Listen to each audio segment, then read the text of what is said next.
Hey everybody, it's Corey, and you're in my basement. You may hear my furnace in the background because it is cold here in Michigan. It was down to the negatives this morning, negative 15 with the wind chill. That was cold. But today we are printing, a little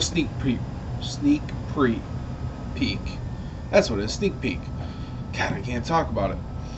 I have its TPU is what it is. It's a flexible material. I have a little sample here that I cut off. My face is better. It's white.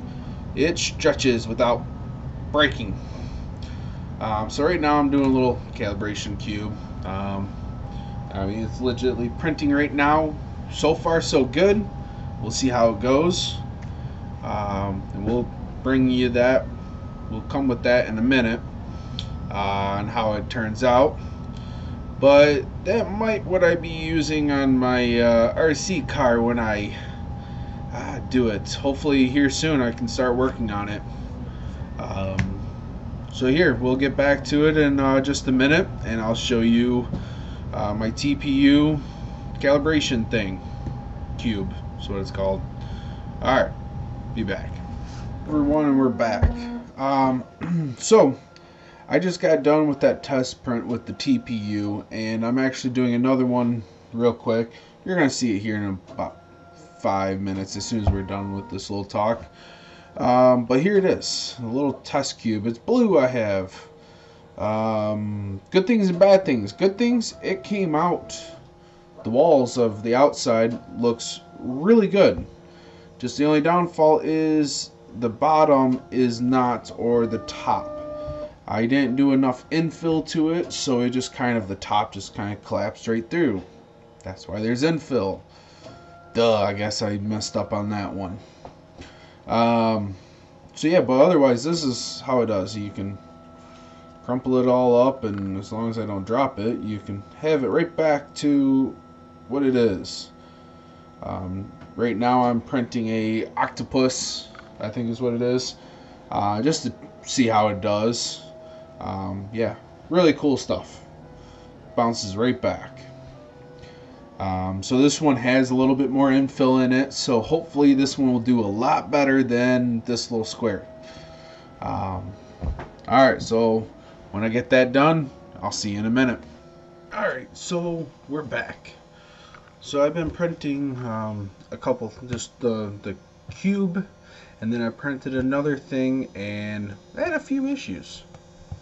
I am going to end the video here in a little bit, but we'll get back to this another time. So yeah, in the 3D printing, you have a lot of failures, especially with new materials that you've never done before, and you've seen a few on YouTube, on other channels, on how to do it and what they've done best. But I mean, it's not your machine, it's not your physical machine and your extruder, your this and that. A lot of people have a lot of success with a direct drive type extruder. So that means here's the hot end and here's the extruder. It's literally sitting on top of it, pushing it through, and it doesn't have any issues.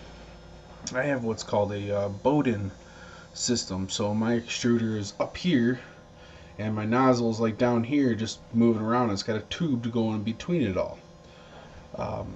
So there is issues with a Bowden extruder on doing that. So I'll kind of give you a couple examples. So before this cube, I had another one that failed, and it kind of got all bunched up right there. And I didn't notice that until the next day. Because I turned it off, and I'm like, I'll get back to it the next day. So I had a little bunch up in my extruder end. I got a little video clip on my phone. I'm going to do a quick little jump to here, probably now. So here, I'll show one thing that keeps on happening. Sorry, it's on my phone and I'm moving it around. But the material that I'm using keeps on getting clogged up right there in my extruder. So I gotta figure out why it's doing that and whatever else. Oops. And we'll be getting back to this on how to do it. See you in a minute. So, you guys probably saw what happened, how it looks and stuff. So, I was making an octopus. This was my first attempt at it. I mean, it did two layers.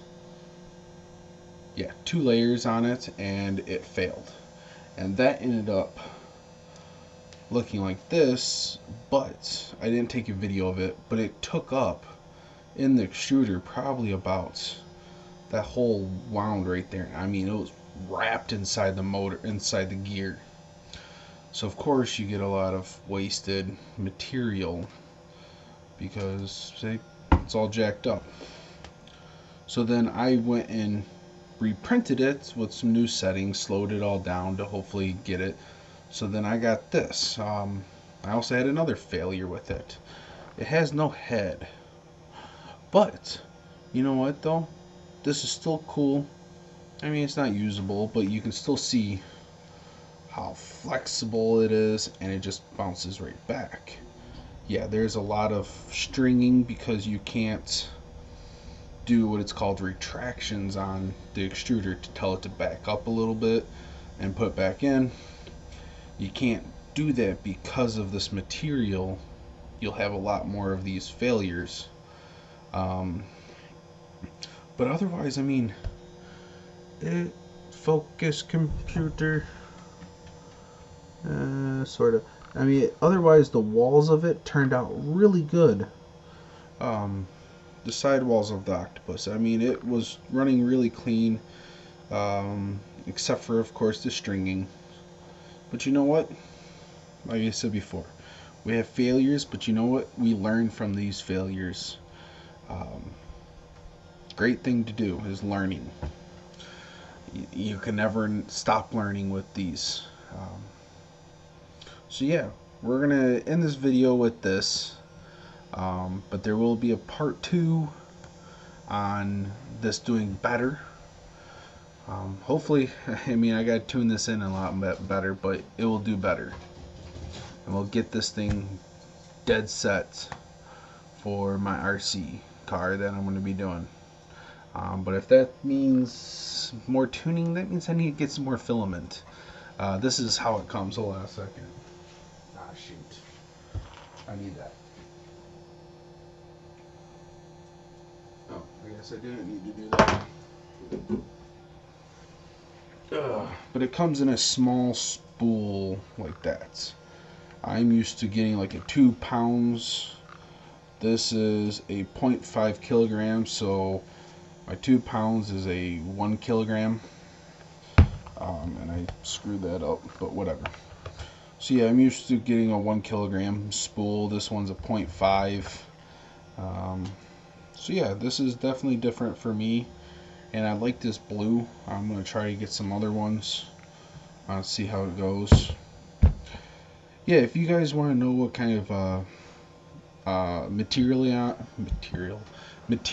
I use for the PLA and the PETG that I've done good on now.